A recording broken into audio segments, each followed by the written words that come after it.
We are live. Welcome. It is 8:30.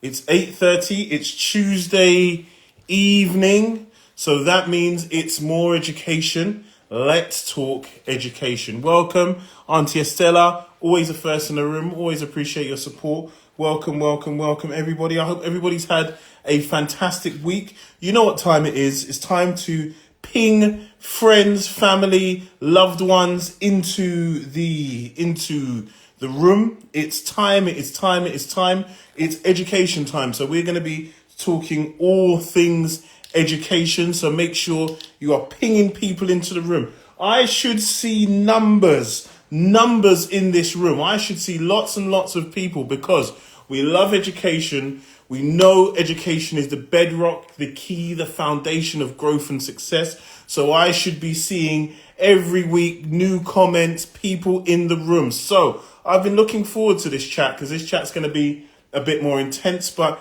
as you know, we always big up our sponsors. We're going to do two big shout outs this week. So as always, we big up a Little Scholars Playground. Remember, guys, we have the festive period coming up. I'm one of those uncles who consistently will always buy books. I always buy literature for the children in my family, no matter how old or young you are. So if you have younger children, where it's maybe their first or second festive period, this is a brilliant book to buy. Encourage. It's all about those images. Those first 5 years are the most vital 5 years, guys. Those first 5 years are the most vital 5 years. And I'm going to big up Africa X5 TV. They won an amazing award this week for their content. I think it was for media. If you don't follow Africa X5 TV, make sure you do that already. And they've got this brilliant board game, the United States of Africa. So again, I'm giving you your presents here, guys. I'm giving you your presents. Giving you your presents. Also, let's not forget. Mashing up my display. Ezra, you got to edit this out. Don't usually do this. So we have our 65-page free downloadable GCSE revision workbook. Imagine that. A free complete. This is like the kind of stuff you would go and get from. I'm gonna say WH Smith, but I'm not even sure it still exists. Does WH Smith? Yeah, it does. Everything's closed down. I was going to say Woolworths, but you guys probably wouldn't even remember that. So, guys, we have a free. If you go on our website, www.moreeducation.co.uk, or you click the link in the bio, you can download this for a young person who's currently doing their GCSEs, and they have a revision workbook in which they can go through. So, that's kind of the intro of what we're doing this week. I'm going to kind of start the show off.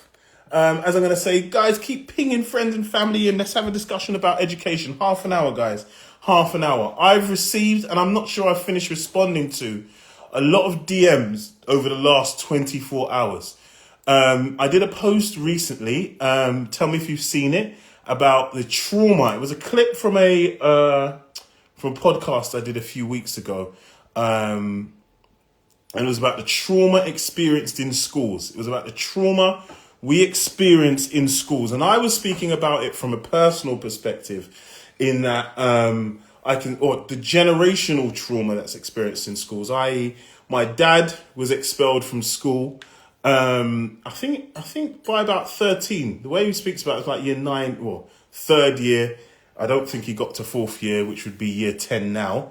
And what it was like coming over from the Caribbean into a British school system without that kind of support structure. And I speak about me being kicked out of school by age 9. And one of the first DMs I received was from a primary schoolmate who said, I never knew. You just disappeared. She was like, we thought you moved, or we don't even know what happened. And what I realized is in me speaking about this and then starting to get DMs from parents, speaking openly about the trauma that's experienced in schools, at the hands of adults. So let's put bullying aside from your peers. We're talking about the microaggressions that you can receive from teachers, from adults in a school, is kind of open the floodgates to those discussions. And I realize I think I'm fortunate because of the environment I was raised, or being in education. Saying I was expelled or saying my father was expelled isn't kind of a badge of shame. But I realize a lot of parents hold on to a lot of these things. A lot of parents are ashamed. They're ashamed or a sense of shame of the things that they are going through, and things their children are also going through. They want to kind of keep it a secret. They don't know who to tell. They don't know what to say. I posted that yesterday. I've received probably about 6 DMs about separate subjects. Some asking for help, and some just telling me about their children's experience. And there was one there was one that stood out to me, an experience of a child who went through something. It's a child I know, and I didn't even know that this is what the child had been through. I didn't even know that this is the circumstances. I know the child, I know the parent. The child came to our GCSE revision class last year. I've seen the child at church. And to know that I'm an educational professional where the parent knows me, the parent can DM me, the parent can call me, but yet still it's only after kind of seeing this message and seeing it where you feel comfortable to speak about it. Now imagine parents and the students holding on to this stuff. Imagine what it's like. So imagine holding on to that as a family where your child is coming home and speaking about the things that they're encountering in school, the microaggressions, the words. And it's interesting because I've been on a handful of podcasts, but this topic has come up several times. This topic has come up several times about the encounters, and everybody has a story about what happened to them at school. And I know there are people in the room, I could ask for a yes or no, if there's any, where you've had a traumatic encounter with an adult in school. This is a common narrative. This is a very, very, very common narrative about the traumatic experiences. It might be a one-liner from a teacher.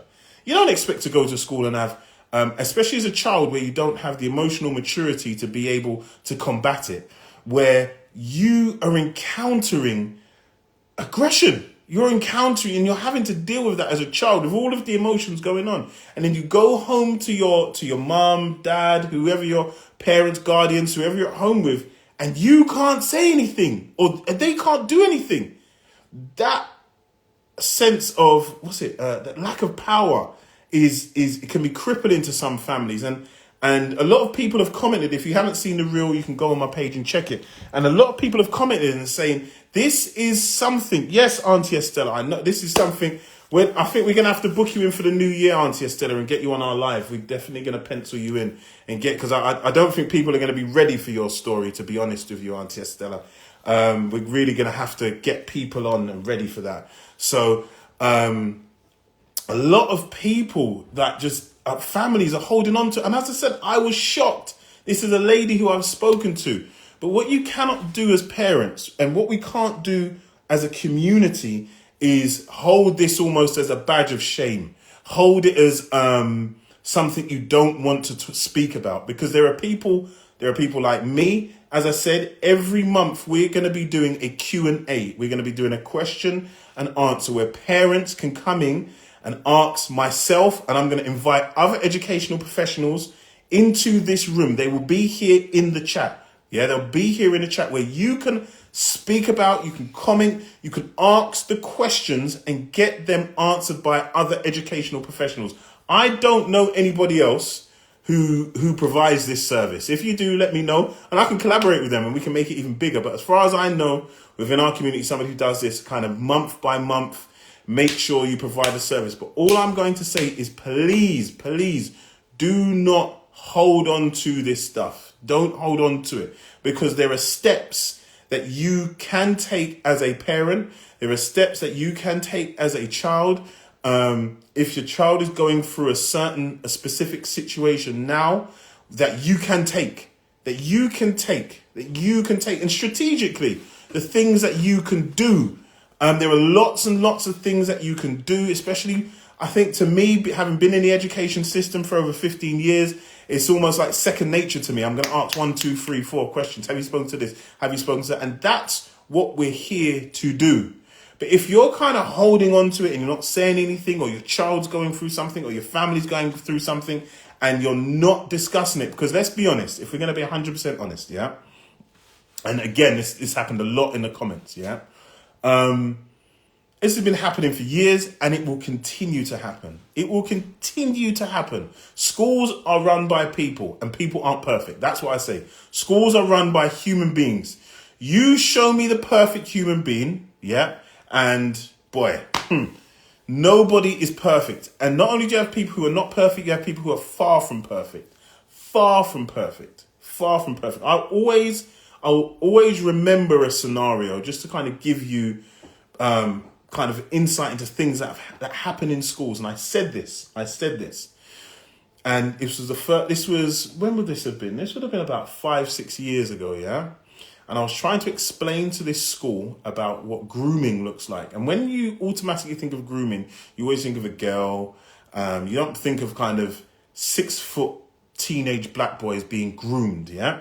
And this young man was being groomed by a gang, and he was being sent, I can't remember where in the countryside, to go and sell drugs. And I was trying to explain this concept to the head teacher and saying that we had a duty of care to safeguard this young man. And by expelling him for minor infringements, most exclusions that take place are for low-level disruption. So nothing, every time he'd be excluded for 2 or 3 days, where his mum was a nurse and she was working different shifts, he is now vulnerable. Yeah, and I'll try and explain that to the head teacher at the time, and it was all completely going over his head. Yeah, he couldn't see it because the young man was year 9, quite tall, great footballer, quite loud. The idea of being groomed and vulnerable just wasn't hitting home. Anyway, I think it was an Easter holiday or something, and it come about. He was arrested in the countryside, so on and so forth, doing this. And I say that to say, this is why it's important to have these conversations, because of the type of people who work in schools. I remember it was reported back during the first day back in briefing, and we were told about what happened to this boy and how they cuckooed a disabled person in a house, and he was in there selling drugs. And the look on the people's face, like, we're going to have to teach this disgusting child, Again, he was a 13 going on 14-year-old boy who I had identified as being vulnerable, and that we shouldn't be excluding him. He should be internally excluded, because as soon as he goes out there, they're going to get him. Yeah, that boy lasted no more than 2 weeks. And I heard teachers say the most heinous things about a child.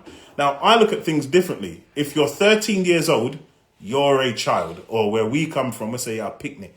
If you're 13 years, there isn't a 13-year-old child I've encountered who strikes fear into my heart, because you're a child. And I know what children want more than anything is to be loved, to be acknowledged, to be spoken to with warmth and love.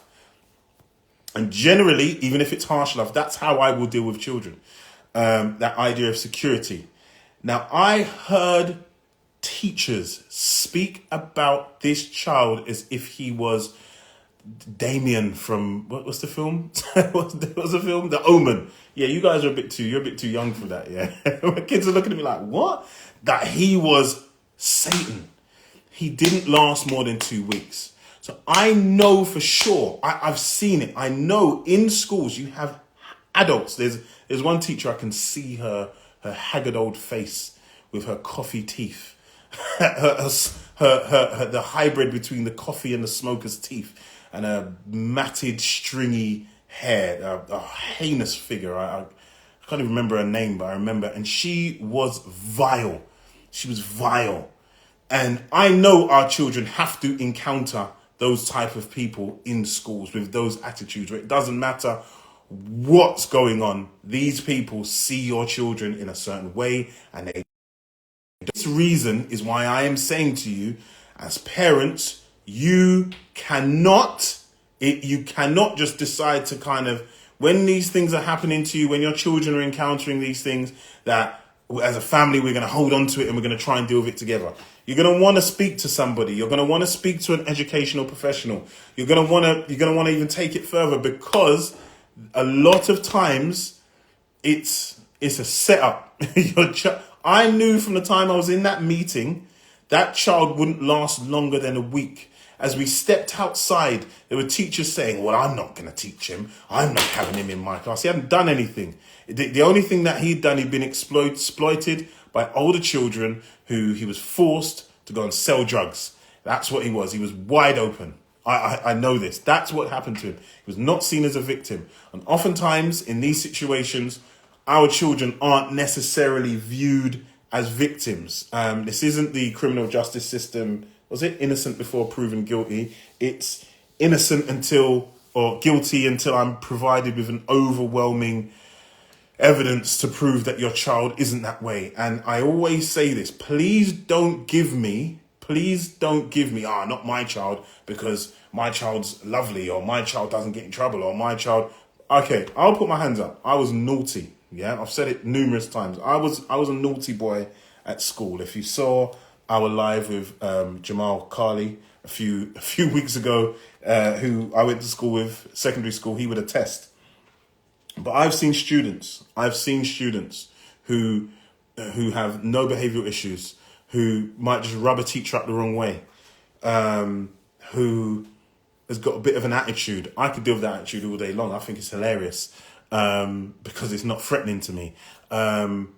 However, a teacher and that gang or group of teachers will set for you. I can say as an adult in schools, I've had teachers set for me. Who do I think I am? Who does he think he is?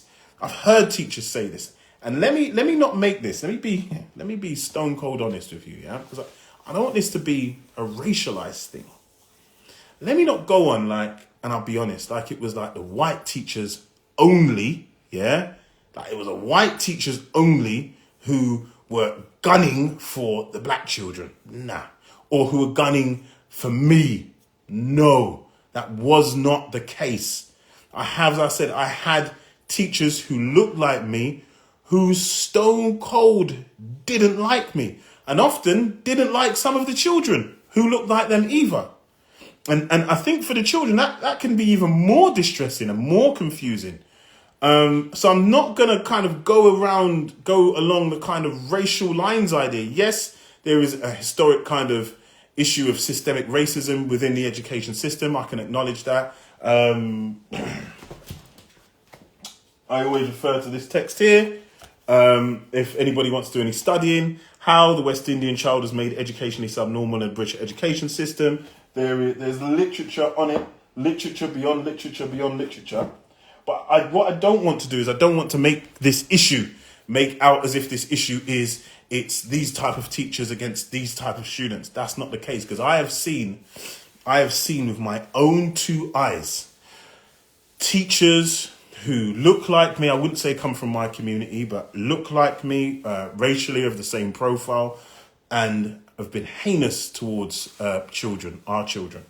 Absolutely horrible, judgmental, harsh. Because don't get me wrong, sometimes you can offer tough love. You with me? You can offer that tough love, but a child knows that it's underpinned by love. But a lot of times it's not. It's not. And I'm kind of saying this message to parents: don't hold on to these things. Like, first things first, journal these things. Write them down. Take notes and write down what's happening. Speak to your child and get them to write down almost a journal of exactly what is happening. Record your communications with the school. Sometimes you're just recording your communications with the school, to show that you've communicated with the school, not for anything to actually happen, because schools are ready to fob you off. They are ready to fob you off. Yeah. Don't take that personally. It's just simply part of the journey. It's almost like when you're writing to one of those organizations. I don't know, to get a refund or something like that. And you write, the first letter's not going to bang.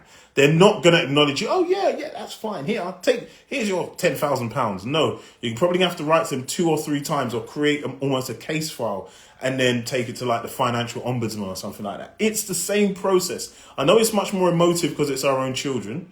And they're also kind of going through a pain at that same time. So you want something to happen instantaneously. But that is the process you're going to have to go through. That is the process you're going to have to go through. It's becoming a little bit more difficult as more schools are academized, but the local authority still has a duty of care towards your children, whether it comes under an academy or not. It does. There are some kind of grey areas, but ultimately it's the local authority. So I've kind of gone on in regards to the trauma. For those of you, we're looking at the trauma some of our children have faced during school and how, as parents, we hold on to it and we don't speak about it. It's almost like a secret. As I was speaking about the DMs that I've had just after that one post, where I've had parents tell me about situations that have happened and situations their children are currently in, and I'm trying to guide people through it. You're always welcome to pop me a DM. I'll always try and answer. If I don't answer with a voice note, I'll try and type it out, just in regards to what your next step should be. But my point is, don't hold on to it. The schools are going to fob you off if you have concerns. One of the things you have to do is you have to make sure you are communicating effectively with any school you are dealing with. So I'm going to kind of segue into another point. So somebody said, this is why, I don't know why I'm doing it like this. I don't know why I've decided to adopt, but somebody spoke about, we need schools of our own for our own children. Yeah. And I'm a huge advocate of that. I went to John Loughborough. Those of you who know John Loughborough is a predominantly black school in North London. However, we do have schools. We do have schools. And I've said this several times. We have, I can think of 3 schools in London. So if you're not London based, I appreciate it. But I definitely know there are schools in Birmingham. I know that for sure. I've got to do my research and find out exactly that. I like to recommend and kind of comment on institutions that I know for sure, that I've connected with. I know I've done some research on them. So we have 2 predominantly black primary schools in London, one in North London and one in South London. If you knew that, give me a yes. If you didn't know that, say I didn't know in the chat. So did you know, the question I'm going to pose to those people in the room today, did you know that we have two we've got more than them, but we definitely have one in North London and one in South London. One in North London and one in South London. Predominantly black run, black owned primary schools. Did you know that? Did you know that? Because people always say this is why we need, but we have them. We have them. And not only do we have schools for us, by us, or white institutions run by schools. No, they're our schools. My son went to one of those schools. These are where you go in, the head teacher, the deputy head teacher, the admin, the TAs, everybody.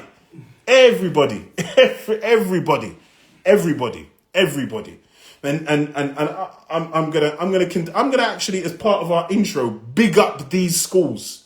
Yeah, I'm going to do, because the first one is Highland House in Tottenham, North London. Yeah, predominantly black. And the reason why I say predominantly is because I think I went there last year, and as far as I remember, all of the children were of African or Caribbean background. I think most of the teachers were the head faculties. That's the head, the deputy head were all of those, and they stick to it's a Christian run school and a very kind of strict tradition. So that's one. The second one, and that my son attended that school. The second one is a school called Hillel Park. Is it Hillel Park School? Hillel Park School is in Croydon, South London. Now, if you don't know, Miss Positive Woman, I can see you sent a request but I haven't set up for a request. So if you send me a DM, we can set that up for maybe next week or the week after. That would be brilliant. But you're more than welcome to pop me a message. I haven't quite set up for that because I've only got 5 minutes left, and my son keeps going 5. Got to hurry up and disable. You've got Hillel Park School. That's in Croydon. Now, in regards to London, Croydon is the borough in which black people are most popular, specifically black Caribbeans. So black Caribbeans, that's where you'll find most of us, in that lovely sunny borough of Croydon, South London. Yeah. Now, one thing, and Hillel Prep are actually, not Hillel Prep, that's the one in Jamaica. Hillel Park, are actually recruiting for teachers at the moment. They're recruiting for teachers, TAs, and a range of, thank you very much, and a range of different members of staff. So if you are in education and you're looking for employment, you can go and work there. Again, it's a Christian school, Christian organization. We're going to hope in the new year to get the heads of both of those schools in here on live. So you can actually ask the questions, you can speak to them, you can get all of that. And it is good to know. But my thing is, and that's outside of all of the kind of Saturday supplementary schools that we have, those schools aren't oversubscribed. Those schools are not oversubscribed. Yeah, they're not. There's not a huge waiting list for children to get in. Yeah, I know in some cases there are some organisations and schools that are kind of living year to year, and I'm thinking with this cost of living coming up over the next few years, it's probably going to be more and more difficult. So we encounter these issues that I hear people kind of speak about. I get a lot of these messages, a lot of these DMs, but I know for sure when your child goes to one of these schools, yeah, there's certain things they're just not going to encounter. There's certain things they are just not going to encounter. Personally, having gone to an all-black secondary school, there were pros and cons. There were certain concepts, ideas of that I just never encountered. My son, the same thing, having gone to an all-black primary school. Yeah, there are certain concepts and ideas, microaggressions, stereotypes that were placed on children. He doesn't know anything about that. Don't get me wrong, there are some pros and there are some cons. However, that being a con in regards to race, in regards to stereotypes. So my question would be, why is it that we have, because we say, and sometimes there's a lot of kind of rhetoric that we don't have certain things in our community. Oh, we don't have schools. Yes, we do. Even if I look at more education, we have some years that are oversubscribed. Our year 11 is always oversubscribed. Our year 11's always oversubscribed. So if you've got a year 11 and you're thinking, oh, let me wait until after Christmas to get them joined, there's no point. It's full. Year 7 and 8 for the first year, full to the brim. Full to the brim. We've got a waiting list. But there's still year 9 and year 10 places. So we're not completely oversubscribed. I know those schools aren't oversubscribed. So if we're really kind of going to be speaking about how do we address some of these issues, and the conversation is by having our own institutions. We do have our own institutions. But why are we not making sure that these institutions are thriving? I expect within the next 2 to 3 years that more education is almost this name brand kind of institution cemented in the minds of our community. Yeah, where oh yeah, you know what, my child's coming up to year 9, year 8, year 9. Okay, yeah, let me get them that institution. Yeah, more education. Brilliant. Ping. Let me give that guy Ziggy a call. Are you with me? Remember, you can book in your consultations you can put the consultations in the bio. I expect those to be cemented. But I also expect schools like Highland House in North London and Hillel Park in South London, Croydon, to also be oversubscribed. I expect them to also be cemented in the minds. I'm going to round up by having this conversation. I'm going to round up by making this point. I never forget, my daughter was 4 months old. Yeah, I took her to my dad's house and he was talking to me about the school that she is going to go to. And I was looking at him like, are you crazy? Like, Dad, she's still she's still on the breast. Why are we talking about the school that she's gonna go to? Why? I never got it. But as you know, just like that, she was 2.5, 3. And it's at that time where if you are going to go to prep school, you need to be getting your name down. You need to be having these conversations and considerations. I remember when my niece was born, as soon as I was told, yeah, my niece is born, I drew a circle and sent my brother all of these, this school. You know, you need to go to this church from now. She's going to be christened. She needs to go to this church, so she's prepared for this school and this school. Those are the conversations. I don't want to be receiving calls from parents in year 11 about, I'm going to be spending more on marketing so nobody has an excuse. I'm going to be spending loads and loads on marketing. But we do have institutions that will combat these issues. Yep. One of the things that initially my dad and his generation did to combat the issues that they had were the supplementary school movement. It's still necessary because our children are still going through certain issues today. So we have things like more education. You have schools, north and south. They need to be oversubscribed. In the same way that this live needs to be oversubscribed. So you should be pinging friends in because I always get in the comments, I wish I was there. I wish somebody told me. I've been here for over a year, guys. I've been here for over a year. So I'm being told to wrap up. I've gone over by 2 minutes. My sincerest apologies. Next week we have a guest. I'm waiting for them to confirm. That's going to be a brilliant conversation. So a lot of the time, I see a lot of women in the lives. I'd love to see more men. I'd love to see more men because we're gonna have a dad's chat next week. Just waiting for our guest to confirm. Once he confirms, we'll post up. Have a lovely week. It was always lovely to see you. And yes, see you next week. Tuesday, 8:30. Now you know you can be pinging your mates in. So we're all having a conversation and creating the solutions. Listen, take care. Bye-bye.